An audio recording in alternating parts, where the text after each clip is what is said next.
और दोस्तों हम लेकर आ चुके हैं आप लोगों के लिए 10 मिनट में 50 ताज़ा और बड़ी ख़बरें बताएंगे दोस्तों। आखिरकार क्यों जो है यहाँ पर एक बार फिर से हमास इजराइल की जंग के बीच में दोस्तों खदेड़ कर इजरायली सैनिकों को बाहर निकाला हमास ने। क्यों आखिरकार दोस्तों राहुल गांधी ने बीजेपी को बता दिया देश का नफरती, और क्यों असदुद्दीन ओवैसी ने यूसीसी बिल पर उठाए हैं सवाल। अखिलेश यादव होंगे राहुल की भारत जोड़ो यात्रा में शामिल। तमाम मुद्दों पर होगी बात, लेकिन उससे पहले अगर आपने अब तक हमारे चैनल को सब्सक्राइब नहीं किया है तो जल्दी से कर लीजिए। पास में एक घंटे आएगी, इसको भी दबाइए ताकि हर वीडियो की अपडेट दोस्तों आपको मिल पाए।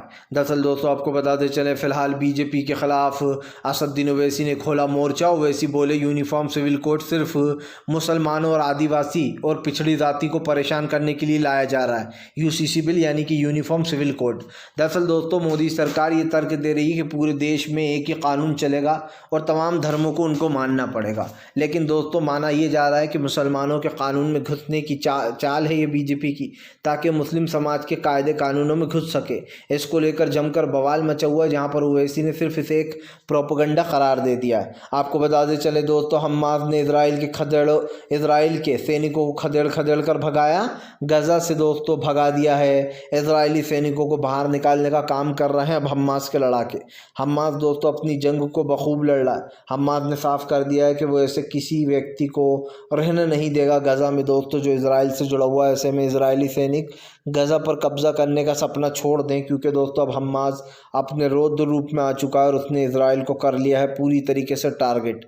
आपको बता दें चले दोस्तों, फिलहाल बीजेपी के ऊपर जमकर गरजे राहुल गांधी। राहुल बोले फिलहाल देश के संविधान को बीजेपी मिटाना चाहती है, वो देश में नहीं चाहती दोस्तों कि आप समझिए भाईचारा और अमन रहे। उन्होंने कहा कि जिस तरीके से देश में महंगाई, गरीबी और बेरोजगारी जैसे मुद्दे उनको हटाकर देश में नफरत फैला रही है बीजेपी। राहुल गांधी ने कहा कि बीजेपी की राजनीति का सिर्फ एक ही पैटर्न है दोस्तों, देश तोड़ो और अपनी राजनीति को आगे बढ़ाओ। इसको लेकर राहुल ने जमकर बीजेपी को लपेटा और साफ बता दिया कि यही बीजेपी की चालबाजियां हैं। बीजेपी चाहती है दोस्तों कि देश में महंगाई, गरीबी और बेरोजगारी जैसे मुद्दे आ जाएं, जिससे बीजेपी दोस्तों बच सके। आपको बता दें चले दोस्तों, फिलहाल एक बार फिर से जो है यहाँ पर हमास इजराइल की जंग के बीच में दोस्तों पूरी तरीके से मोदी सरकार हुई बर्बाद। दरअसल आपको बता दें चले दोस्तों, मोदी सरकार अब आम आदमी पार्टी और चंडीगढ़ के चुनाव को लेकर फंस गई है। जी हाँ, दरअसल हम आपको बताते चले दोस्तों, चंडीगढ़ में फुली धांधली करने के बाद अरविंद केजरीवाल ने मोदी सरकार को घेर लिया। केजरीवाल का कहना है कि बीजेपी दावे कैसे कर देती है चुनाव से पहले कि वो जीत रही है या फिर उसको इतनी सीटें मिल रही हैं। उन्होंने कहा कि दूसरे के वोट भी उठा के अपने डब्बे में डाल लेती है बीजेपी। और दोस्तों जो चंडीगढ़ चुनाव में हुआ वो पूरी दुनिया ने देखा कि कैसे बीजेपी ने बेईमानी की, लोकतंत्र की कैसे हत्या हुई दोस्तों, और अनिल मसीह ने क्या किया, कैसे जो है वो बैलेट पेपर पर दोस्तों कट लगा रहे हैं। और दोस्तों अगर अब भी अदालत फैसला नहीं करती तो आप समझिए दोस्तों ये एक बड़ा क्वेश्चन मार्क होता। हालांकि आपको बता देते चलें, अब तक जो है क्लियर फैसला नहीं हुआ है। सुप्रीम कोर्ट ने अनिल मसीह को बुलाया, लेकिन एक चीज़ साफ हो जाती है दोस्तों कि बीजेपी की बेईमानी पूरी दुनिया देखती है कि वो किस तरीके से बेईमानी पर उतर आती है चुनाव जीतने के लिए। आपको बता दें चले दोस्तों, ईवीएम के खिलाफ लगातार हो रहा है प्रोटेस्ट। ईवीएम क्यों नहीं हटा रहा दोस्तों इलेक्शन कमीशन? क्या इलेक्शन कमीशन पर है दोस्तों ऊपर से दबाव? दरअसल दोस्तों माना यही जाता है कि इलेक्शन कमीशन को बीजेपी कंट्रोल करती है। ईवीएम बनाने वाली कंपनी में भी बीजेपी ने अपने 4 लोग घुसेड़ दिए। हर जगह बीजेपी का दोस्तों आप समझिए पूरा दबदबा है। उसने ईवीएम बनाने वाली कंपनी में अपने 4 लोगों को भर रखा है। चुनाव आयोग में बीजेपी ने अपने अफसरों को नियुक्त कर रखा है जो बीजेपी के हिसाब से फैसले करते हैं। तो दोस्तों आप समझिए तमाम जगहों पर तो बीजेपी ने कब्जा कर रखा है। अब विपक्ष जाए तो कहाँ जाए दोस्तों, ये सबसे बड़ा सवाल बनता है। और ये सवाल इसलिए भी बनता है दोस्तों क्योंकि एक चीज़ तो हमें दिखाई दे रही है, जहाँ पर दोस्तों आप समझिए पूरा विपक्ष परेशान हो चुका है। विपक्ष ये सोचने में लगा हुआ है कि आखिर किया जाए तो क्या किया जाए। और मुझे एक चीज़ साफ दिखाई दे रही है दोस्तों कि विपक्ष को टारगेट करने के लिए या फिर दोस्तों उसको घेरने के लिए ये सारी चीज़ें की जा रही हैं। प्रधानमंत्री से लेकर तमाम जितने भी लोग हैं दोस्तों वो इस चीज़ को कर रहे हैं। लेकिन एक चीज़ आप समझिए, जो भी चीज़ हो रही है दोस्तों देश में ख़ास करके, उस चीज़ में एक बड़ा पैमाना दिखाई दे रहा है। हमें सिर्फ एक चीज़ दिखाई देती है दोस्तों कि आज जो भी लोग हैं, ख़ास कर जो चीज़ें हो रही हैं उसमें कहीं ना कहीं बीजेपी घिरती हुई नज़र आ रही है। और इसका सबसे बड़ा रीज़न ये है दोस्तों कि आज तमाम मुद्दों पर बीजेपी लोगों के निशाने पर है। बेईमानी को लेकर तो ख़ास आपको बताते चले दोस्तों, फिलहाल एक बार फिर से अखिलेश यादव होंगे राहुल की भारत जोड़ो न्याय यात्रा में शामिल। राहुल के साथ अब कदम से कदम मिलाकर चलेंगे अखिलेश।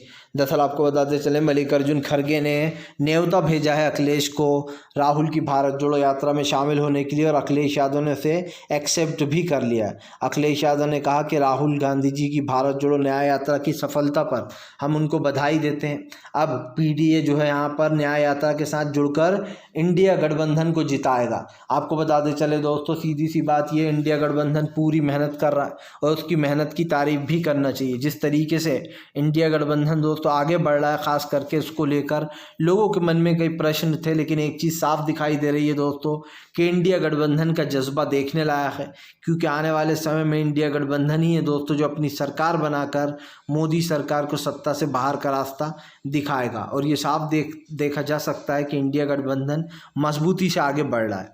आपको बताते चले दोस्तों, बीजेपी के ऊपर जमकर गरजते हुए नजर आए फारूक अब्दुल्ला बोले बीजेपी सिर्फ यूनिफॉर्म सिविल कोड लाकर लोगों को देश में बांटना चाहती है। दरअसल आपको बताते चले दोस्तों, अब यूनिफॉर्म सिविल कोड पर रौर छिड़ गया फिर से एक बार, ये जिन जब से बोतल से बाहर आया है। यूनिफॉर्म सिविल कोड दोस्तों तमाम धर्मों को एक साथ लाने की बात कही जा रही है, जिसको लेकर मोदी सरकार बुरी तरीके से घिर गई है। यूनिफॉर्म सिविल कोड को लेकर दोस्तों बीजेपी में जमकर रौर छिड़ी हुई है।